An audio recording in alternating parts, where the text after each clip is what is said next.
আসসালামু আলাইকুম রহমতুল্লাহি ওয়া বারাকাতুহু। মোরাকাবা মুশাহাদা। প্রথমে জানতে হবে মোরাকাবা মুশাহাদা বলতে কি বোঝায়। মোরাকাবা হলো আকারের ধ্যান, আর মুশাহাদা হলো বিষয়ের ধ্যান। আর সে আকারের ধ্যানই হয় আত্মদর্শন। প্রশ্ন হতে পারে, কিসের আত্মদর্শন? আত্মদর্শন হবে ওই আকার বস্তুটি গভীরভাবে কি আছে তা জানার। এখন বিষয়টি তরিকতের পরিভাষায় একজন কামিল পীর মুর্শিদ হলো আকার, আর সে আকারের ধ্যান আসবে সাকার, আকার সাকারের ধ্যানে মিলবে নিরাকার। তাই আগে এসেছে মোরাকাবা আর পরে এসেছে মুশাহাদা কথাটি। তাই প্রতিটি আশেক তার মাশুককে পাবার জন্য ধ্যান বা মোরাকাবা মুশাহাদা করতে হয়। এক্ষেত্রে মাশুক রূপে মুর্শিদ আর আশেক রূপে শিষ্য কার্য সম্পাদন করে থাকেন।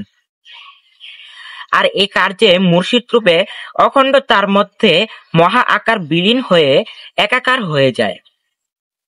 মুর্শিদ রূপে আশেক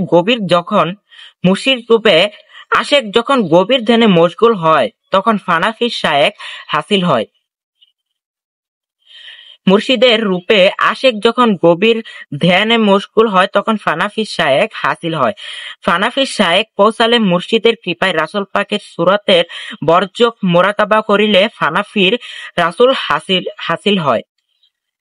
এর পরের স্তর ফানাফি শায়েখ মোরাকাবা মুশাহাদা হলো আল্লাহর নৈকট্য লাভের সবচেয়ে উত্তম পন্থ। রাসূল পাক সাল্লাল্লাহু আলাইহি ওয়াসাল্লাম জাহিরি নবুয়ত প্রাপ্তির আগে 15 বছর 1 মাস 19 দিন সর্বদা ধ্যান সাধনায় লিপ্ত থেকেছেন।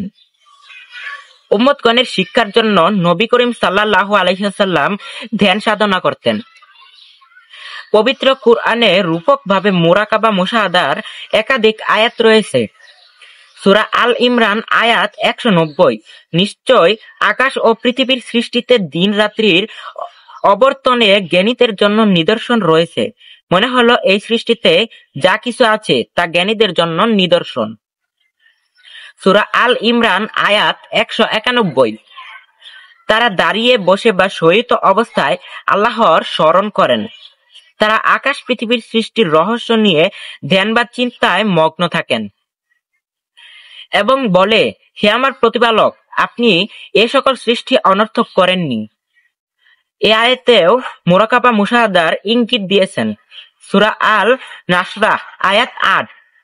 তোমরা প্রতিপালকের প্রতি গভীর মনোনিবেশ করো। বুখারী শরীফ হাদিসে কুদসি হাদিস নং 6058। আল্লাহ বলেন, বান্দা যখন আমার নফল ইবাদতের মাধ্যমে আমার নৈকট্য লাভ করে তখন আমি তাকে বন্ধু হিসেবে গ্রহণ করি। এ অবস্থায় আমি তার কর্ণ হই, যা দ্বারা সে শ্রবণ করে। আমি তার মুখ হই, যা দ্বারা সে কথা বলে। আমি তার পা হই, যা দ্বারা সে বিচরণ করে। আমি তার চোখ হই, যা দ্বারা সে দর্শন করে।